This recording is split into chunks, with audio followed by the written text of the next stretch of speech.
பேதுரு நம்மை போல ஒரு மனிதன். நம்ம கேட்குற பல கேள்விகளை பேதுரு கேட்கின்றான். பேதுரு அங்கே நின்று நடந்த சம்பவத்தை பார்த்துக்கிட்டு அப்புறம் ஆண்டவர் பார்த்து கேட்குறான், ஆண்டவரே இந்த ஆளே தேவ ராஜ்யத்துக்குள்ளே வர முடியும்னா எப்படி தான் ரட்சிப்பு நடக்கும் அப்படின்னு ஆண்டவர் பார்த்து கேட்குறான். இயேசு அவனை பார்த்து, மனிதனால் கூடாதது ஆனால் தேவனால் எல்லாம் கூடும் என்று பேதுருவை பார்த்து சொல்கின்றான். அப்புறம் பேதுரு மீண்டும் ஆண்டவரிடத்தை பார்த்து கேள்வி கேட்குறான், ஆண்டவரே நாங்கள் எல்லாவற்றையும் விட்டு எல்லாவற்றையும் கொடுத்து விட்டு உங்களை பின்பற்றோம், எங்களுடைய வாழ்க்கைக்கு என்ன ஆகும் அப்படின்னு பேதுரு கேட்குறான்.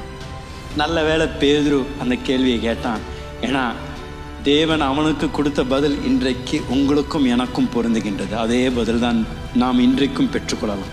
அந்த வார்த்தைகளை வாசிக்கின்றீர்களா? இயேசு அவனை பார்த்து சொல்கிறான், அதற்கு இயேசு, மறுஜென்ம காலத்திலே மனுஷகுமாரன் தம்முடைய மகிமையுள்ள சிங்காசனத்தின் மேல் வீற்றிருக்கும் போது என்னை பின்பற்றின நீங்களும் இஸ்ரவேலின் 12 கோத்திரங்களையும் நியாயந்தீர்க்கிறவர்களாக 12 சிங்காசனங்களின் மேல் வீற்றிருப்பீர்கள் என்று மெய்யாகவே உங்களுக்கு சொல்லுகிறேன்.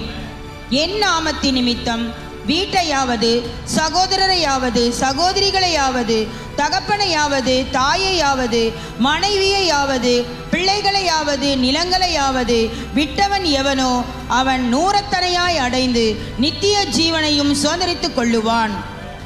ஒரு ஆமென் சொல்றீங்களா? ஆண்டவர் பேதுரு பார்த்து சொல்றாரு, என் நாமத்தினால நீ என்னத்தை விட்டு கொடுத்தியோ, வீடா இருக்கட்டும், புருஷனா இருக்கட்டும், மனைவியா இருக்கட்டும், அப்பாவா இருக்கட்டும், அம்மாவா இருக்கட்டும், பிள்ளைகளா இருக்கட்டும், என்னவா இருந்தாலும் அது இந்த பூமியில மாத்திரம் இல்லை, வரப்போகிற பூமியிலும் 100 மடங்கு உனக்கு நான் திரும்பி தருவேன் என்று பேதுருவை பார்த்து வாக்களிக்கின்றார். அது மாத்திரம் பேதுருவா சொல்றாரு, வரப்போகின்ற ராஜ்யத்தில் 12 சிங்காசனத்தில் உன்னையும் உட்கார வைக்க போறேன் என்று பேதுருவை பார்த்து சொல்றாரு. நான் உங்களையும் பார்த்து சொல்றேன், தேவனுடைய நோக்கங்களுக்காக என்னத்தை விட்டு கொடுத்தாலும் அது எந்த விதத்திலையும் நம்மளுடைய வாழ்க்கையில இழப்பு இல்லைங்க.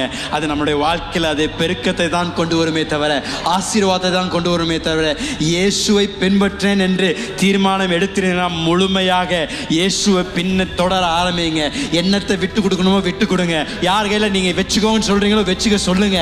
ஆனால் இயேசுவை நீங்கள் பின்பற்ற ஆரம்பித்தீர்கள் என்றால் ஆண்டவர் உங்கள் வாழ்க்கையை கட்டி எழுப்பி எதெல்லாம் நீங்க இழந்தேன்னு யோசித்தீங்களோ அதை உங்க வாழ்க்கையில 100 மடங்கு திரும்பி தேவன் தந்து உங்களுடைய வாழ்க்கையை ஒரு சாட்சியாக மாற்ற தேவன் வல்லவராயிருக்கின்றார்.